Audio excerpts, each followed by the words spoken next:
अपर्णा चौहान जी विदिशा से। महाराज जी आपके चरणों में कोटि कोटि प्रणाम।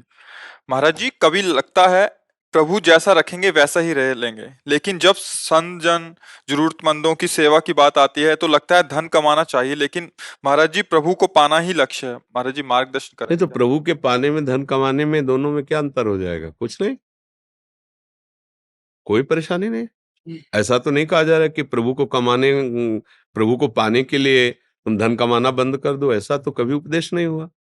आप जो कार्य कर रहे हैं उसमें धन मिलेगा, धन से आपके परिवार का पोषण होगा, ये आपकी भावना है जन समुदाय की सेवा करना, राष्ट्र सेवा करना, जो भी भावना है तो वो भावना प्रभु की भावना कर लीजिए। जन समुदाय के रूप में, परिवार के रूप में प्रभु हैं और उनकी सेवा के लिए इस शरीर से खूब मेहनत करेंगे, धन कमाएंगे धर्म पूर्वक और उनकी सेवा करेंगे और उसका फल होगा प्रभु के चरणों में प्रेम प्राप्त हो। सब कर मांग ही एक फल, राम चरण रति हो। जन सेवा, नौकरी पेशा, घर परिवार के सब कर मांग ही एक फल। हे हरि आपके चरण, हो गया काम। परेशानी कहाँ है? जब हम अपने भोग के लिए कोई वस्तु सोचते हैं वहां परेशानी है। खूब मेहनत करें, खूब कमाएं, बड़े बुजुर्गों की सेवा करें, जो बीमार है कोई औषधि दे दें, जो सर्दी में कांप रहे हैं उनको वस्त्र दे दें। भगवान की ही तो सेवा हो रही। हमें जब परेशानी का शब्द आता है वो अपने लिए आता है। जब हम अपने भोग के लिए करते हैं तब परेशानी होती है। अगर हम इस शरीर को भी अपना भोग ना माने, ये शरीर सेवा का पात्र है, अब इसमें भोजन नहीं देंगे तो कल ये बोल नहीं पाएगा, कल बोल नहीं पाएगा तो ये सेवा नहीं बनेगी। तो हम भोजन पा नहीं रहे, इसको पवा रहे हैं। गाड़ी बहुत बढ़िया है लेकिन उसमें आप डीजल पेट्रोल ना डालिए तो नहीं चलेगा। एक गाड़ी है, गाड़ी में डीजल डालना और स्वयं डीजल पीना अंतर हो गया ना। तो ये हमारा शरीर गाड़ी है, अब इसको थोड़ा घी भी चाहिए, थोड़ा फल भी चाहिए, थोड़ा दूध चाहिए, रोटी दाल चाहिए, स्वस्थ है। अब आप समाज सेवा कीजिए, सबकी ये सवारी है आपकी। अब इसी को भोक्ता बन करके स्वीकार कीजिए। आज ये पाया कल वो पाएंगे, आज ये भोगा कल, इसे यही बंधन है। बस थोड़ा सा समझना है। अगर समझ ठीक हो गई तो सब करते हुए जीवन मुक्त हो जाएगा, और समझ बिगड़ गई तो बात गड़बड़। बातें हाथी पाइए, बातें हाथी पाओ। बात में हाथी इनाम में मिल गया और बात बिगड़ गई तो हाथी के पैर के नीचे दबवा दिया गया। बातें हाथी पाइए और बातें हाथी पाओ। समझ लो बस, जो कार्य बंधन वाला है वही मोक्ष का कारण बन जाएगा, बस समझ लो केवल से। सूरज शर्मा जी देवास से। गुरुदेव राधे राधे। गुरुदेव हमारा प्रश्न है कि जब आत्मा हमारे कर्मों से कोई संबंध नहीं होता तो कर्म फल हमारा सूक्ष्म शरीर भोगता है, उस समय आत्मा कहाँ होता है? क्या हर जन्म में वही आत्मा वही सूक्ष्म शरीर होता है? भजन करो तो समझ में आएगी, अब भजन नहीं करोगे तो फिर परेशानी रहेगी। 100 घड़े रख दो तो सूर्य कितने दिखाई देंगे? 100। 100 घड़े फोड़ दो तो सूर्य में क्या फर्क पड़ेगा? कुछ नहीं। समझ रहे? स्थूल सूक्ष्म कारण ये तीनों शरीर माया रचित हैं। जो हमारा स्वरूप है जिसे हम आत्मा कहते हैं वो भगवद अंश है, चिदानंद। अब चिदानंद का परिचय ही नहीं तो क्या बस चिदानंद बोल दिया गया। जैसे स्वर्ण की धातु का पता है तो स्वर्ण नाम लेते ही समझ में आ जाएगा ना, चांदी समझ में आ जाएगा। तो चिदानंद पांच भौतिक तो समझ में आ गया, लेकिन चिदानंद का परिचय नहीं ना। विगत विकार कोई भी, नैनम छिंदन्ति शस्त्राणि नैनम दहाति पावका न चैनम क्लेदेन्त्यापो न शोष्यति मारता। पर हम जलते हैं, क्लेशित होते हैं, मरते हैं और जन्मते हैं। है कौन? अजन्मा, क्लेश रहित, निर्विकार, कोई भी कष्ट हमें छू नहीं सकता। अब कैसे हमको अनुभव होता है?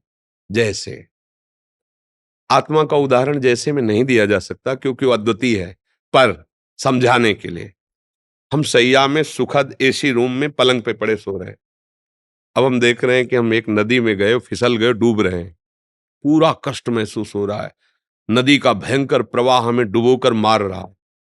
अब एक बूंद पानी नहीं है वहां, कोई कष्ट नहीं है, पर आभास हो रहा है ना। अब बिना जगे कोई भी सैकड़ों मंत्र उपचार बाहर से करो, सैकड़ों नावों की व्यवस्था कर दो, सैकड़ों तैराक उपस्थित कर दो बाहर से, तो क्या उसको कोई फर्क पड़ेगा क्या? उसको बचाना तो सिर्फ जगा दो। जगते ही ना समुद्र है, ना नदियां है, ना मरना है, ना, समझ गए ना। ऐसे ही अज्ञान की इस रात्रि में, मोह की निद्रा में हम सब शयन कर रहे हैं। इस शरीर को अपना स्वरूप मान लिया, मन बुद्धि सूक्ष्म शरीर को अपनी आत्मा मान ली, स्वभाव को अपना स्वरूप मान लिया, और भोक्ता करता भाव मेरे दिमाग में बैठ गया। मैं ये करूंगा, मैंने ये किया है, मैं ऐसा करता हूं, मैं ये भोगा हूं, मैं ये भोग रहा हूं, मैं ऐसा भोगूंगा।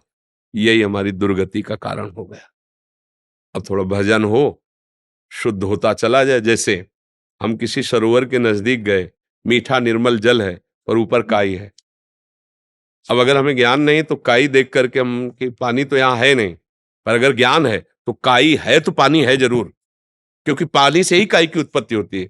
अब आप प्रयास करो, काई हटाओ, जीविका ही हटाओगे तो निर्मल शुद्ध जल, मीठा जल आपके पास है। ऐसे ही माया की काई है, वो प्रगट उसी परमात्म तत्व से है। जैसे रस्सी से ही ब्रह्म सांप का हुआ है, रस्सी से ही हुआ, अगर रस्सी ना होती तो सांप का भ्रम ना होता। ऐसे ब्रह्म से ही माया का भ्रम हुआ है।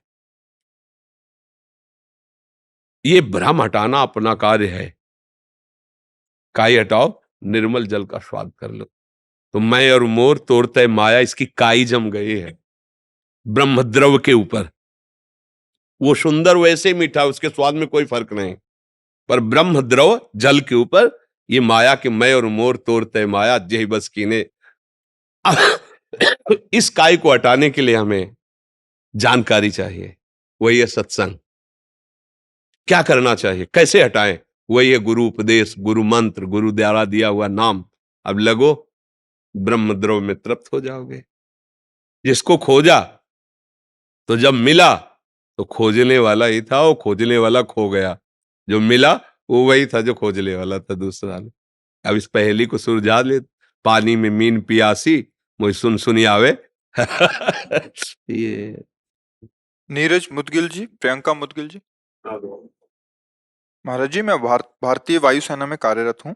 महाराज जी, मेरा एक प्रश्न है। गरीब और असहाय लोगों की मदद करते समय कुछ लोग ये कहते हैं कि वे अपने कर्मों का फल भोग रहे हैं और हम उनकी मदद करके प्रभु के विधान में विघ्न डाल रहे हैं। क्या है महाराज जी, सत्य बात है? मूर्खता है, मूर्खता है।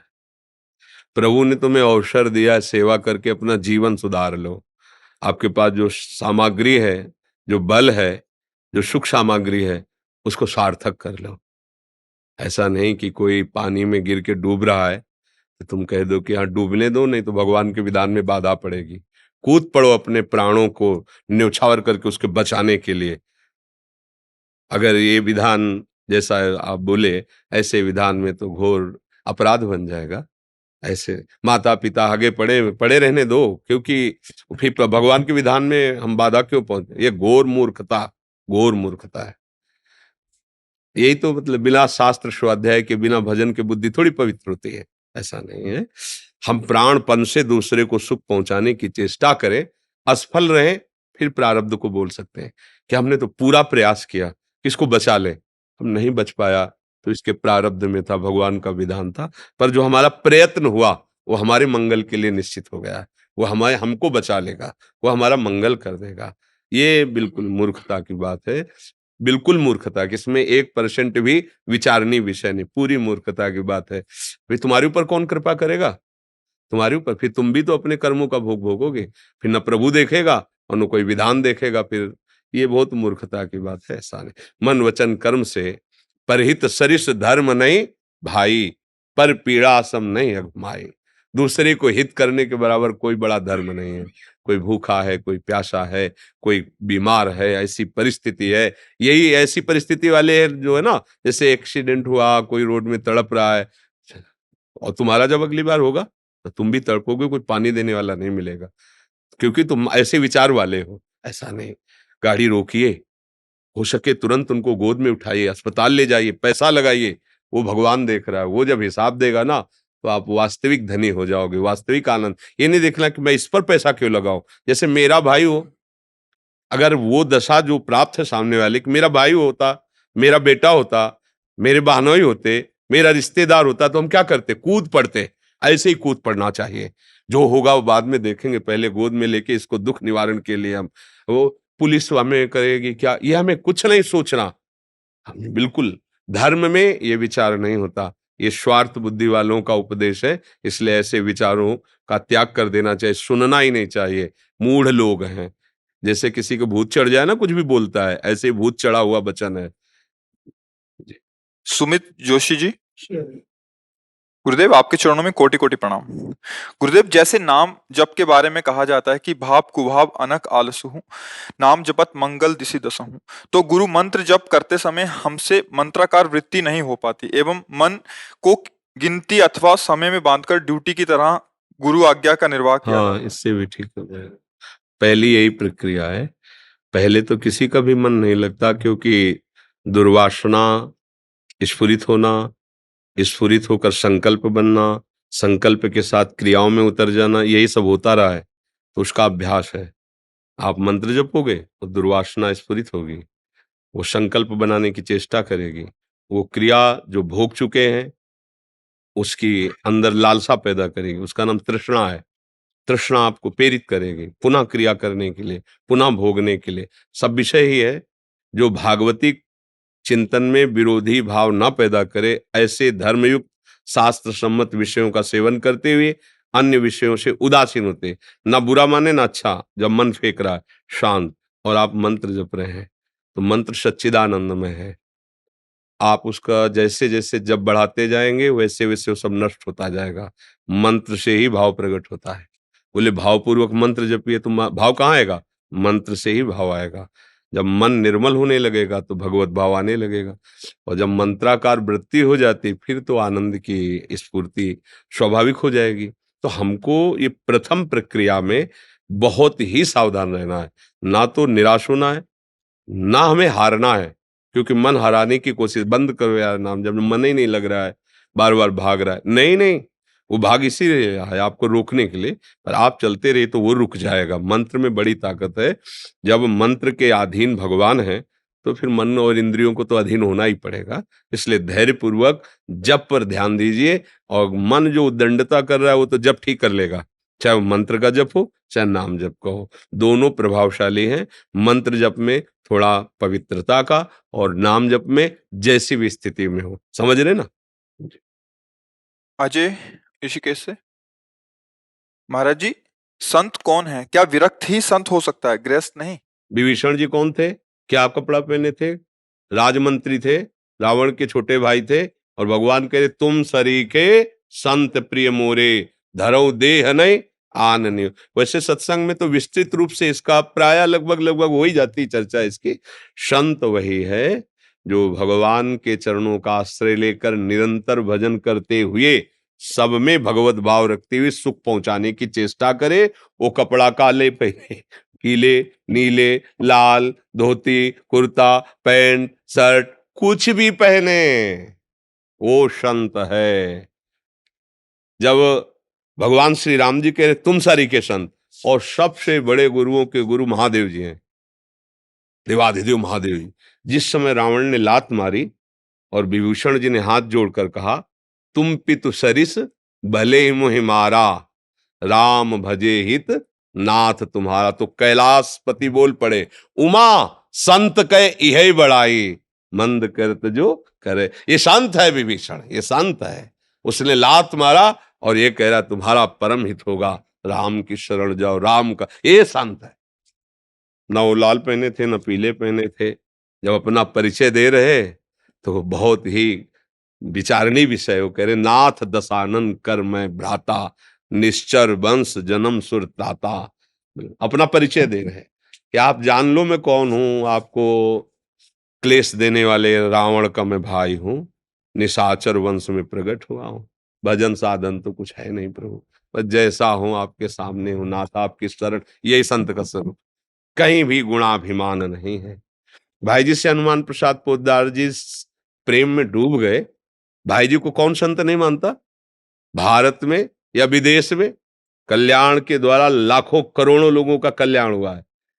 और धोती कुर्ता चश्मा भाई जी की पोशाक, और बड़े बड़े संत वैरागी ज्ञान सिद्ध भाई जी, बड़ी बड़ी सभा में ऐसे संत बैठे और ऐसे भाई जी बैठकर उपदेश। भैया संत का तात्पर्य है जिसका हृदय भगवदाकार हो गया है। अगर वेश है और भगवदाकार हृदय तो क्या कहना है, मानो स्वर्ण में सुगंध आ गई हो।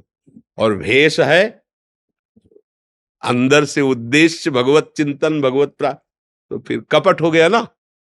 और भेष नहीं है और भक्ति जाज्वल्यमान है तो वो संत है। उसके लिए जहां कहीं भी संतों तो संतों के लक्षण बताए गए हैं। वेश तो आचार्य परंपरा से है, लेकिन लक्षण जो है जब तक नहीं आएंगे तब तक केवल वेश मात्र धारण हो और आचरण गंदे हो तो उसे पाखंड कहते हैं। नहीं कहते पाखंड, मतलब वेश है हंस का, वो आचरण है तो फिर वो पाखंड हो गया। तो इसलिए संत एक हृदय की स्थिति का नाम है। जैसे प्रधानमंत्री एक पद है, कोई भी भारतवासी कोई भी योग्यता प्राप्त करे तो उस पद पे बैठ सकता है, अधिकार है।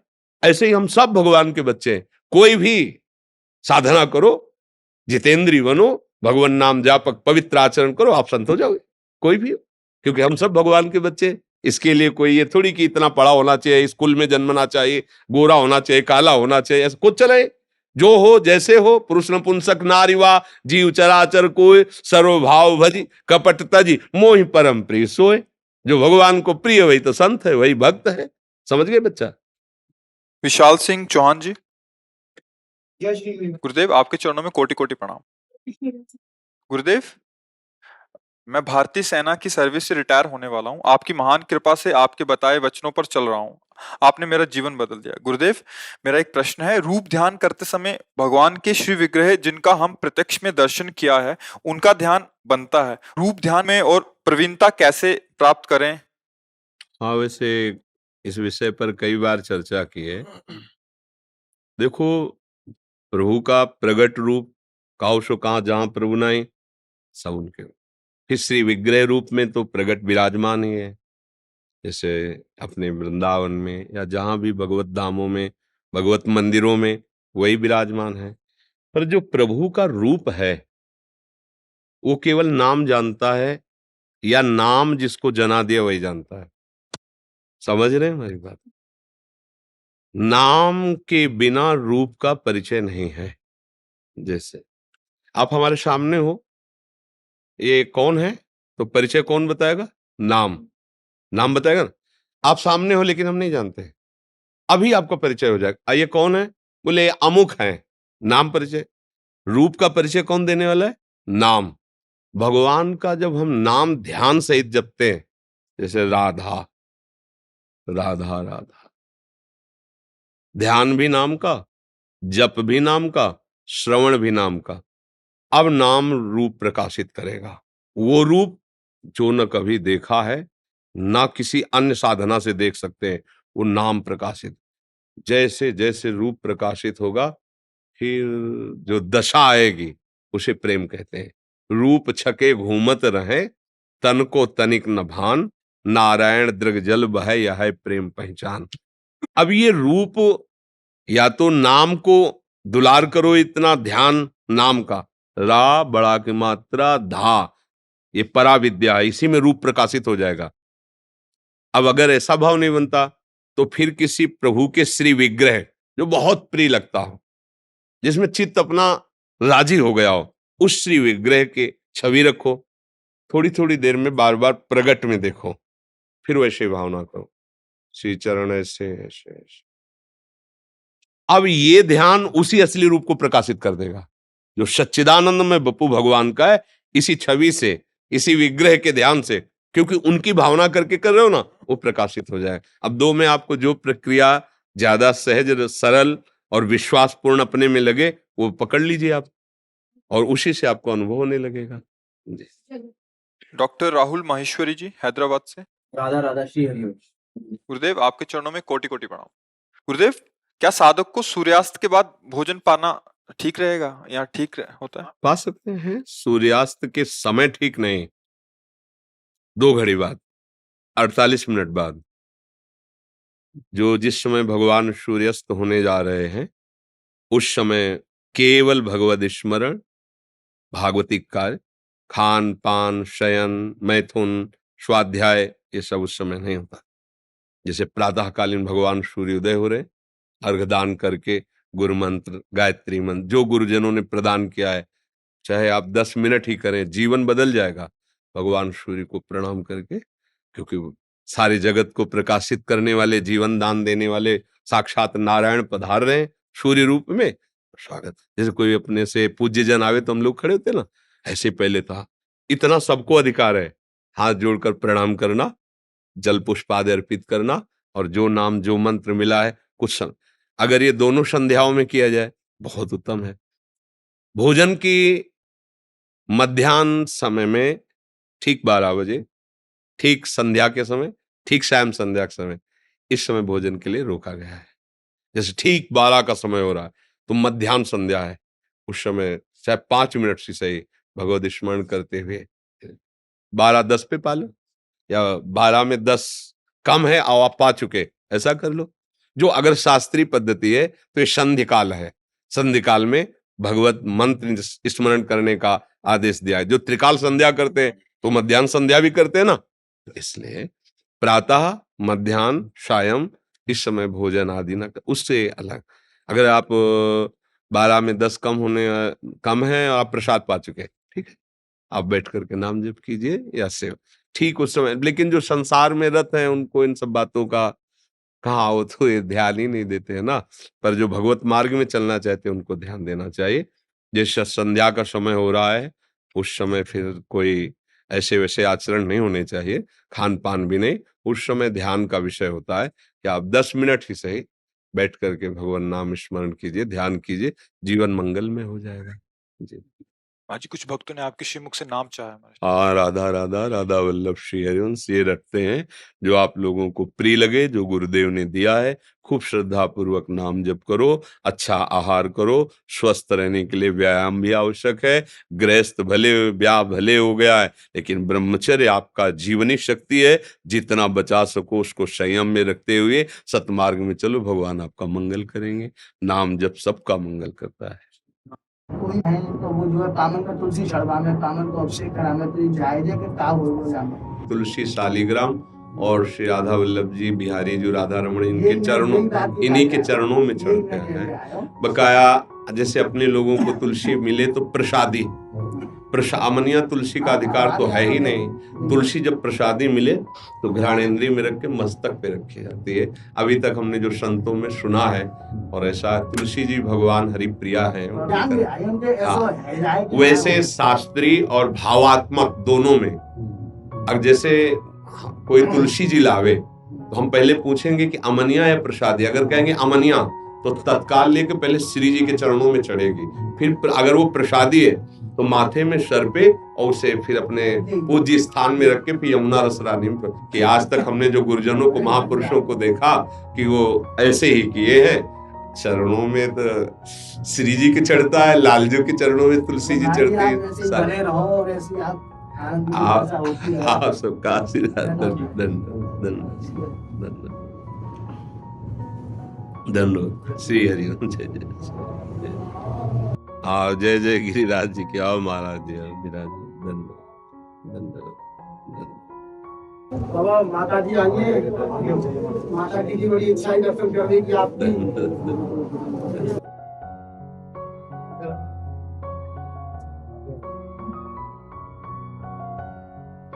और आगे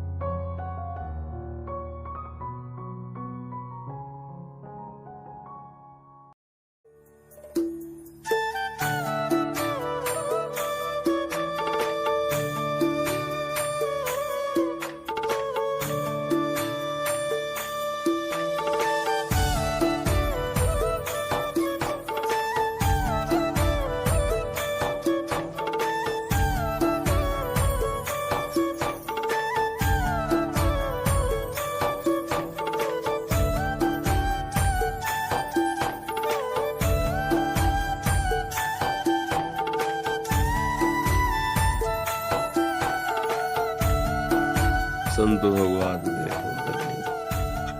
करुणा में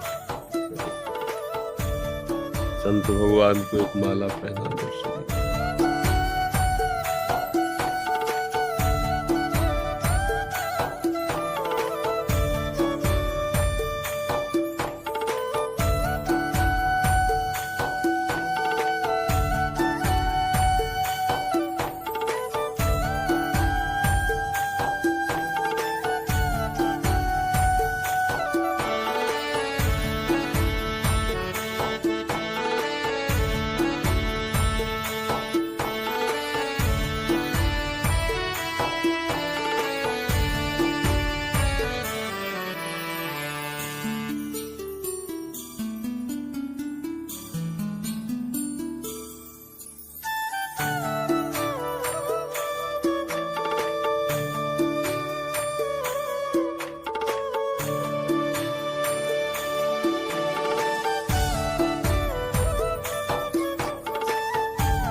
राधा राधा राधा राधा राधा